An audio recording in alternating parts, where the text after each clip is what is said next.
I love that you use the word decide in there, because for me, that's one of the things that I get questioned about. And actually, when I'm talking to the members of my happiness club, um, I talk to them about happiness, because that's obviously my thing, being a decision.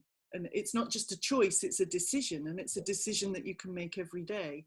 And again, I think for a lot of people, that's a total revelation, isn't it? That they can decide to be a certain way. It's a total revelation, and especially when the opposite is true, when people are addicted to sadness. Yeah. You know, people feel as though, if you look at people who are depressed in the world, 350 million people are estimated to be depressed. And what is depression? Depression is a habit that is formed where people scan for and find things to be sad about. So it's so easy to create disempowering interpretations that make us sad. And we become victims. We become at the effect of what other people say and do.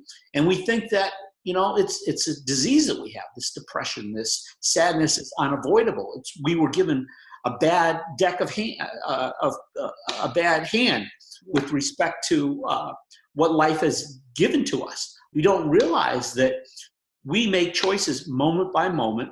We attract people that are consistent with our energy.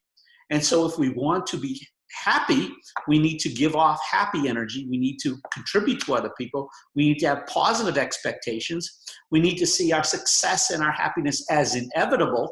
So we're self-motivated to do the things that align with that success and happiness, as opposed to being, on the pity pot, having this poor me attitude, and then wondering why the world won't bow to give us what we want, when we've actually manifested the exact reality that surrounds us.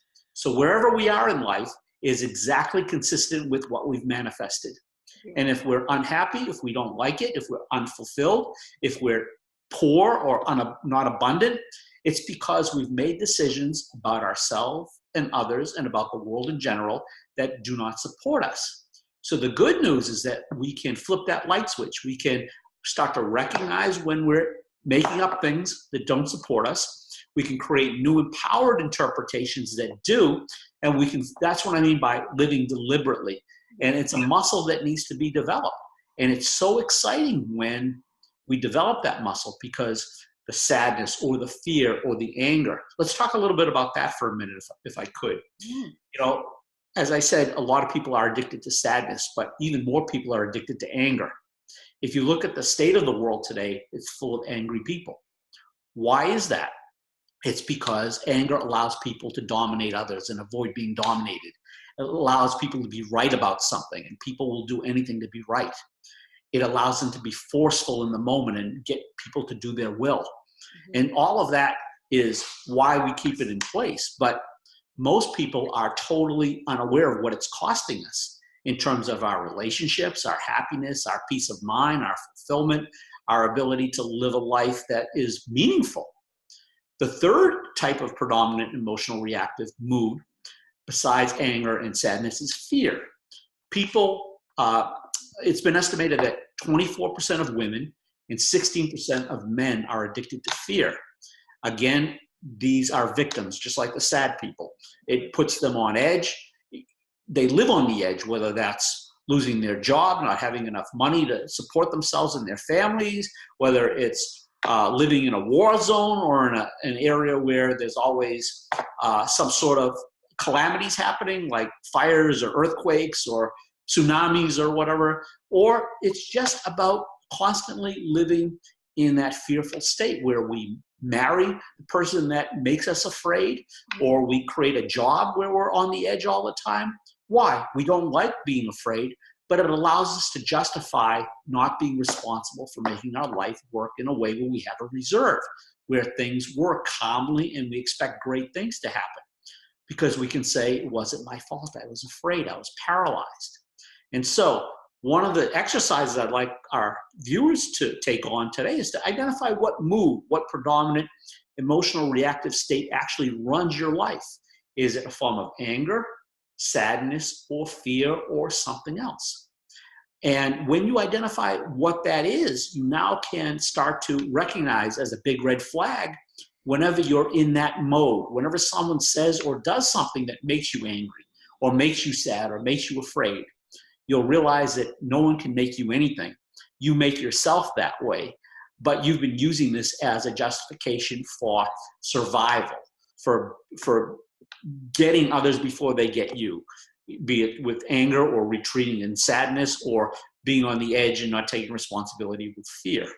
And so when you can recognize that in the moment of an upset, in the moment when the heat is on, you can ask yourself, what did I make up about myself and about the other person or about the world that has me in my mood, in my anger, in my sadness, or in my fear? And am I willing to give it up in this moment because it's so juicy to be in that mood? If you're willing to give it up, then you can release it. You can take some deep breaths and count backward from 5 to 4 to 3 to 2 to 1. You can create a new interpretation that has no emotional reactive state associated with it. So if someone yells at you, you can make something up, an interpretation about them that has nothing to do with you. Maybe they're having a bad day. Maybe they're angry at someone else. Or maybe, they're looking to get something off their chest that if it has any validity, then it's a contribution to you. And if it doesn't, then like a jacket, you can try it on and decide not to wear it if it's not something that supports you. So when we have the ability to let go of the attachments to other people's emotions, we can ourselves become emotionally free. And that is when the happiness can flow. Definitely. And I love that question. I love just taking a moment to ask yourself, which of those, what am I doing? Am I fear? Am I anger? Am I sadness? That's such a simple, and that's what I love about a lot of this stuff, is that it's not rocket science, is it? It's simple questions like that just make your brain go, oh yeah, hang on a minute, I'm being fearful about this because that, right? I don't have to be.